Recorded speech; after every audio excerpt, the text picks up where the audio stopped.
The autumn rain drummed against the windows of Meridian Cafe, creating rivulets that distorted the bustling Manhattan street beyond. Emma Hartwell sat in her favorite corner booth, nursing a lavender latte while reviewing blueprints for her latest project. The cafe's warm amber lighting and soft jazz created a cocoon of tranquility that she desperately needed after another demanding week at her architectural firm. At 32, Emma had rebuilt her life from the ground up following a devastating divorce 2 years prior. Her chestnut hair was pulled back in a practical ponytail, and she wore a simple cream sweater that complemented her thoughtful brown eyes. The divorce had left her emotionally drained but professionally driven, and she'd channeled that energy into establishing Hartwell Design Studio. The cafe door's brass bell chimed, and Emma glanced up reflexively. Her breath caught in her throat. Marcus Reed, her ex-husband, stood in the doorway shaking raindrops from his charcoal overcoat. He looked every inch the successful corporate lawyer he'd always aspired to be, his blonde hair perfectly styled, his jaw cleanly shaven, and his posture radiating the confidence that had once attracted her. But it wasn't Marcus alone that made her stomach lurch. Beside him stood a woman who could have stepped from a magazine cover. Victoria Sterling was everything Emma wasn't. Statuesque, platinum blonde, and draped in designer clothes that probably cost more than Emma's monthly rent. Her laugh tinkled like crystal as she linked her arm through Marcus's, the enormous diamond on her ring finger catching the light.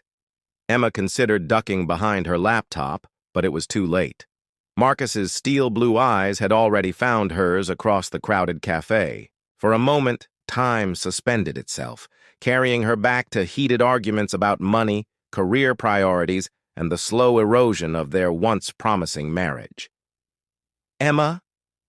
Marcus approached their table with cautious steps, Victoria gliding beside, him like a graceful swan. I didn't expect to see you here. Hello, Marcus. Emma's voice remained steady despite her racing pulse. This is my usual spot. Victoria extended a manicured hand with a smile that seemed genuine enough. You must be Emma. I'm Victoria Sterling, Marcus's fiancée. I've heard so much about you. The word fiancé hit Emma like cold water, though she managed to shake Victoria's hand without flinching. Congratulations. I hope you'll be very happy together. Marcus shifted uncomfortably, his gaze darting between the two women. Victoria insisted on coming here after her appointment with the wedding planner. Apparently, they serve the best Ethiopian coffee in the city. The wedding planner? Emma couldn't help but ask. Victoria's eyes sparkled with excitement. We're planning the most incredible celebration at the plaza. 600 guests, a 12-piece orchestra, and flowers flown in from Holland. It's going to be absolutely magical. Emma felt a familiar pang of inadequacy. During their marriage, she and Marcus had constantly argued about money. He'd accused her of being too practical, too small-minded in her ambitions. Now here he was with a woman who could afford wedding flowers from another continent. The cafe door chimed again, and Emma's heart lifted as Daniel Cross entered. He was tall and lean, with dark hair slightly tousled from the rain, and kind hazel eyes that immediately found hers.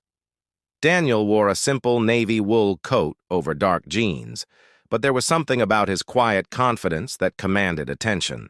Sorry I'm late, Daniel said, approaching their table with an apologetic smile. He leaned down to kiss Emma's cheek, his hand resting gently on her shoulder. The meeting ran longer than expected. Marcus's eyebrows rose with obvious curiosity, while Victoria studied Daniel with the calculating gaze of someone accustomed to sizing people up quickly. Marcus, Victoria, this is Daniel Cross, Emma said, feeling inexplicably proud as she made the introduction.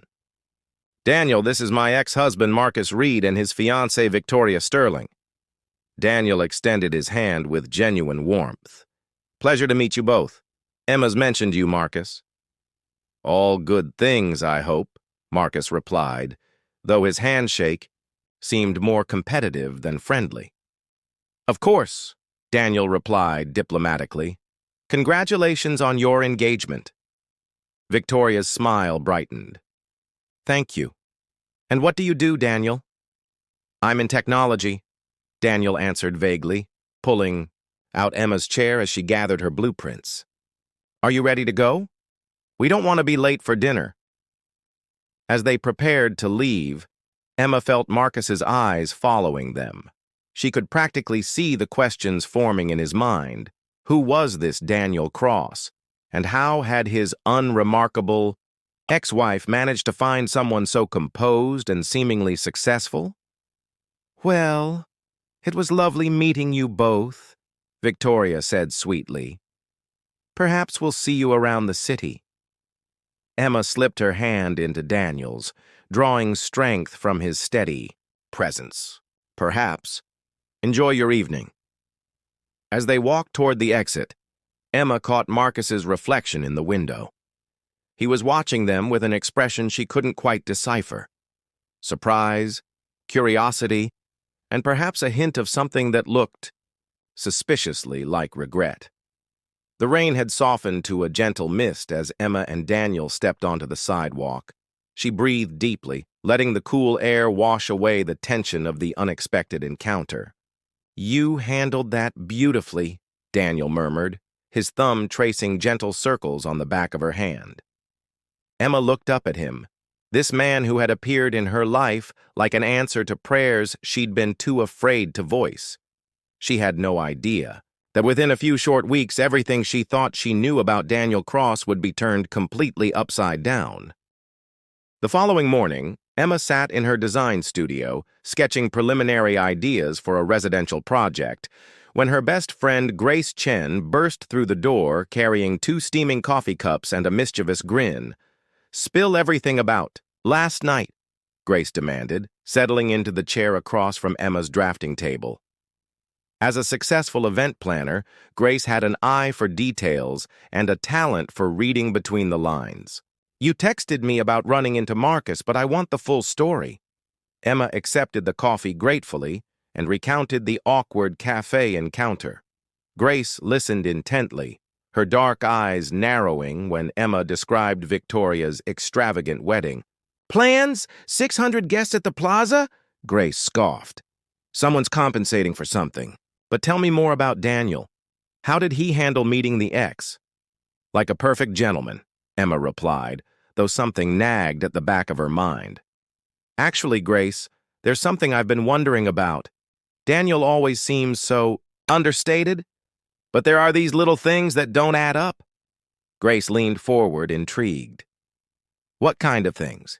Emma set down her pencil, organizing her thoughts. Well, he never talks about money, but his clothes are clearly expensive. Not flashy, just impeccably made. And yesterday, when we left the cafe, there was a car waiting for us.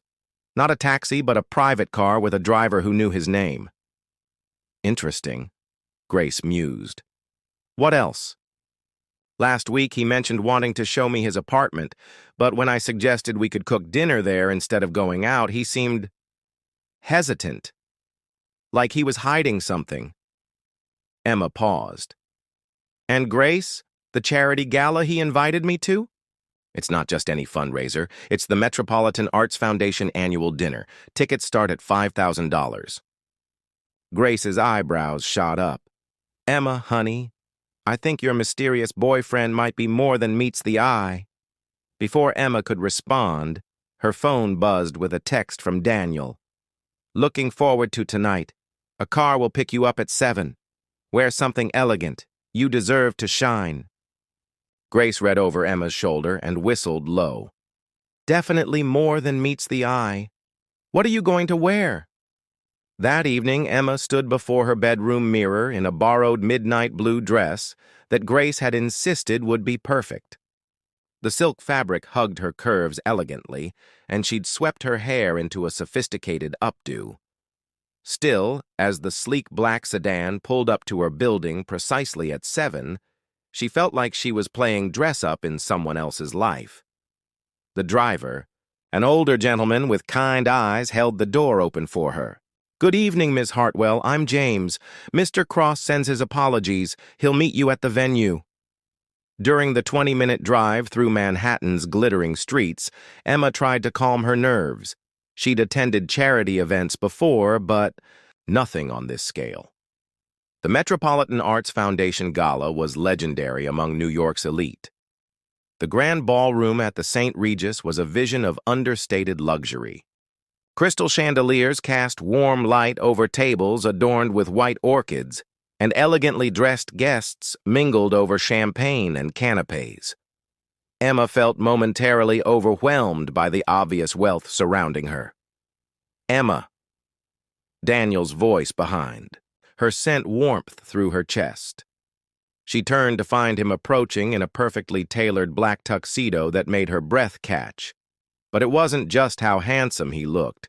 It was the way other guests seemed to notice him. The subtle deference in their postures. "You look absolutely stunning," he murmured, taking her hand and bringing it to his lips in a gesture so natural it made her heart flutter. As they moved through the crowd, Emma noticed something remarkable. People approached Daniel with a respect that went beyond mere politeness. A federal judge sought his opinion on arts education funding. A Broadway producer thanked him for his generous support of emerging artists. The museum director greeted him by name and inquired about his foundation's latest initiatives.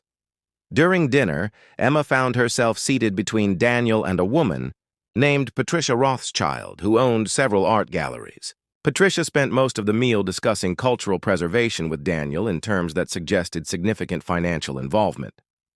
"Your foundation's work in Latin America has been extraordinary," Patricia was saying. "The music school in Guatemala is already showing remarkable results." Emma's fork paused halfway to her mouth. Daniel's foundation? He'd never mentioned owning a foundation. Daniel caught her questioning look and squeezed her hand gently under the table. "I prefer to keep my philanthropic work private," he said quietly. As the evening progressed, Emma began to piece together fragments of a larger picture. The respectful way the waitstaff treated Daniel, the ease with which he navigated conversations about million-dollar donations, the way powerful people seemed to seek his approval rather than his attention. Meanwhile, across town at an exclusive wine bar, Marcus Reed sat with Victoria Sterling, still puzzling over the previous night's encounter. There was something different about Emma, Marcus said, swirling his Bordeaux thoughtfully. "She seemed confident, more self-assured than I've ever seen her." Victoria examined her engagement ring, the diamond catching the bar's dim lighting. "And what about her boyfriend?" "Daniel Cross. That name sounds familiar," Marcus shrugged. "Probably works in tech support or something. Emma always dated practical types." But Victoria's business instincts were sharper than Marcus's wounded pride. "Darling, I think you might want to look into Mr. Cross. Something about him seemed significant." Back at the gala, as the evening wound down, Emma found herself on a terrace overlooking Central Park with Daniel. The city sparkled below them, and she finally gathered the courage to ask the question that had been building all evening. "Daniel, who are you really?" He was quiet for a long moment, his hands resting on the stone balustrade. When he looked at her, his expression was tender but serious.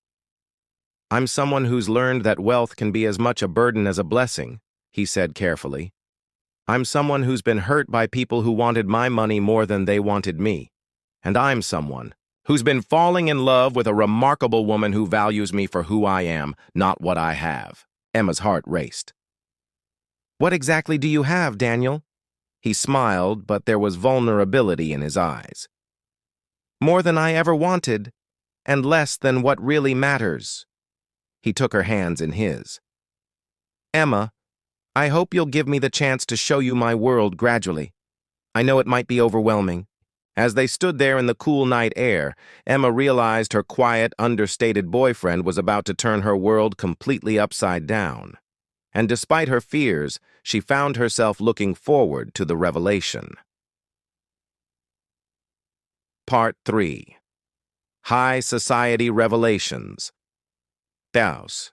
Next morning, Emma couldn't concentrate on her architectural drawings. Daniel's cryptic words from the previous night echoed in her mind, along with the memory of how effortlessly he'd moved through the gala's elite crowd.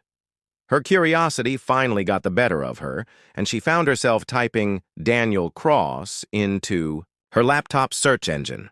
The results made her coffee cup slip from her fingers. Cross Industries CEO Daniel Cross announces $50 million education initiative.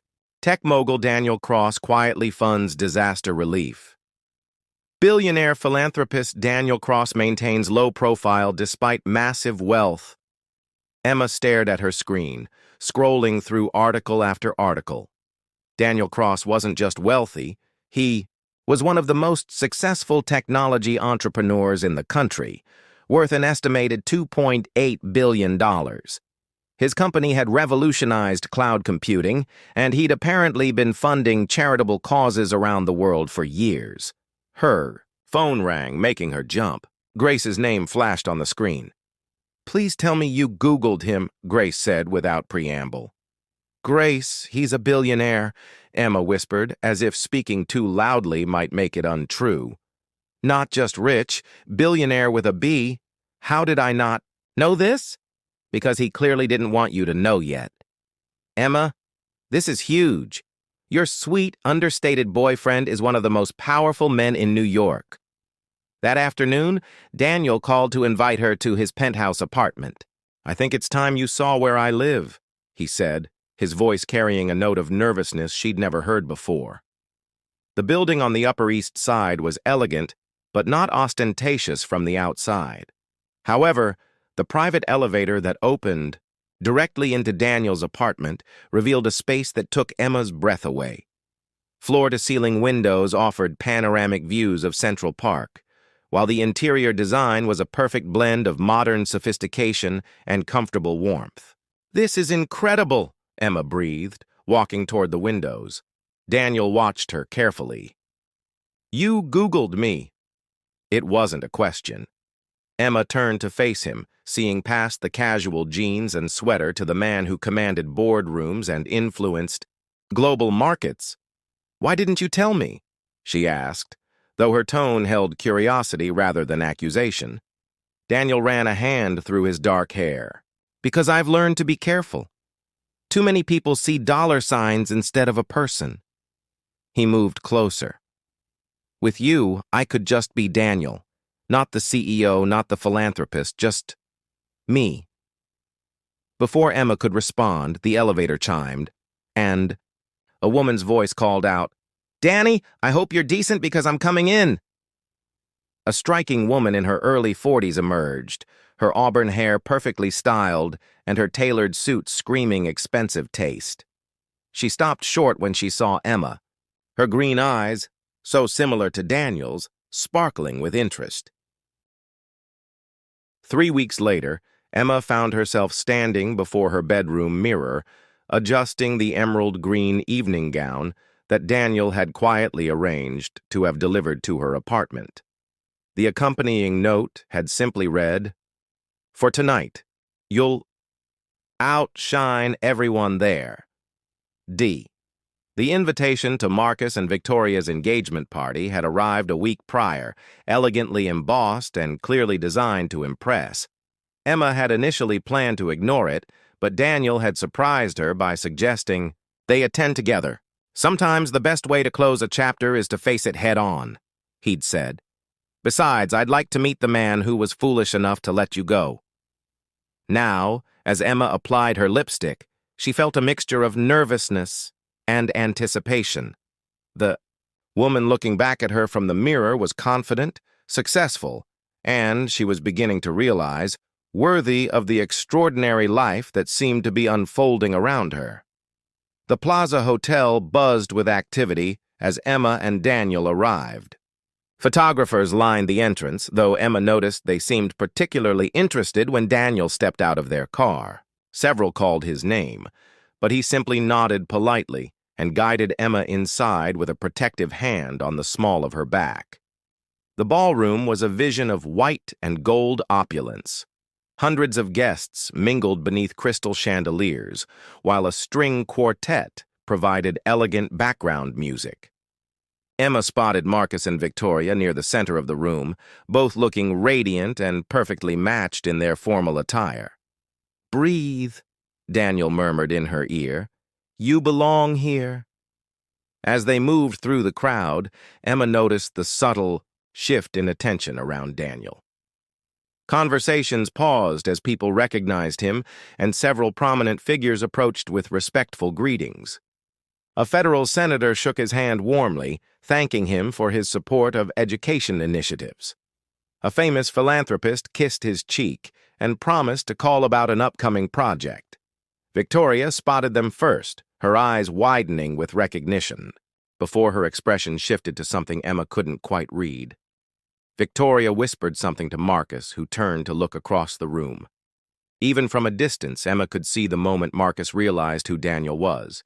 His face went pale, then flushed with what looked like embarrassment. "Emma!" Victoria approached with arms outstretched, though her smile seemed forced. "I'm so glad you came. And Daniel, what an honor to have you here." The difference in Victoria's demeanor was striking. Gone was the polite condescension from their first meeting, replaced by the careful deference of someone who understood exactly who she was addressing. Marcus joined them, his usual confidence notably absent. "Emma, you look incredible," he said, his voice catching slightly. He turned to Daniel with obvious discomfort. "Thank you for coming. I have to admit, I didn't realize. Victoria told me about your company." "It's not important tonight," Daniel replied graciously. "This is your celebration. Congratulations to you both." The conversation that followed was stilted, filled with the kind of careful politeness that masked deeper tensions.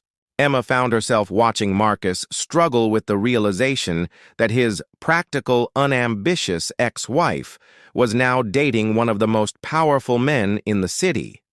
The moment grew even more awkward when Victoria's parents approached. James Sterling, a prominent investment banker, nearly stumbled over himself when Victoria introduced Daniel. "Mr. Cross," James said, his voice filled with awe. "I've followed your work for years. The sustainability initiatives at Cross Industries have been revolutionary. My firm would be honored to discuss potential collaborations." Daniel accepted the praise with quiet dignity, but Emma could feel the tension radiating from Marcus. This was supposed to be his night, his moment to shine, and instead, he found himself overshadowed by his ex-wife's boyfriend.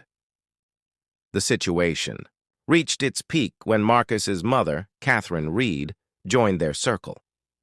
Catherine had never particularly liked Emma, considering her beneath her son's social aspirations.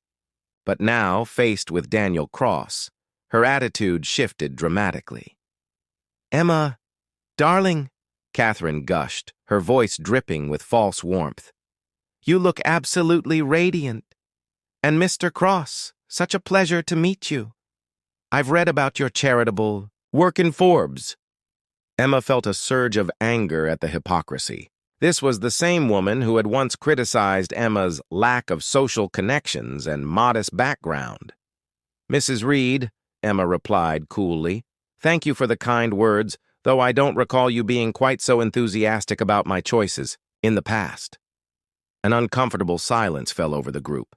Catherine's face reddened while Marcus looked like he wanted to disappear into the marble floor. Daniel, sensing the tension, smoothly intervened. "Emma's architectural work speaks for itself. Talent doesn't require anyone's approval." The conversation was interrupted by the bandleader calling for attention. Marcus and Victoria were invited to the center of the ballroom for their first dance as an engaged couple. As they swayed to the music, Emma couldn't help but notice how Marcus's eyes kept finding her across the room. During the dancing that followed, Emma found herself approached by several guests who wanted to meet Daniel's lovely companion. The contrast with her treatment during her marriage to Marcus was stark. Then she'd often felt invisible at social events, dismissed as simply Marcus's wife. Now, people genuinely wanted to hear about her architectural projects and seemed impressed by her accomplishments. Later in the evening, as Emma returned from the ladies' room, she nearly collided with Marcus in the hallway outside the ballroom. "Emma, wait," he said, his voice urgent. "Can we talk? Just for a minute?" She paused, studying the man she'd once loved. He looked handsome in his tuxedo, but there was something diminished about him, as if the evening had stripped away some of his usual bravado. "What is it, Marcus?" He ran a hand through his perfectly styled hair, disturbing its arrangement.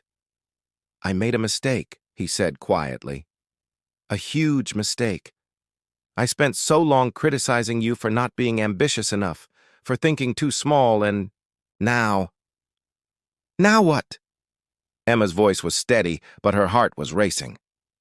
"Now I realize you were never the problem. I was so focused on what I thought success looked like that I couldn't see what I already had." His eyes were bright with unshed tears.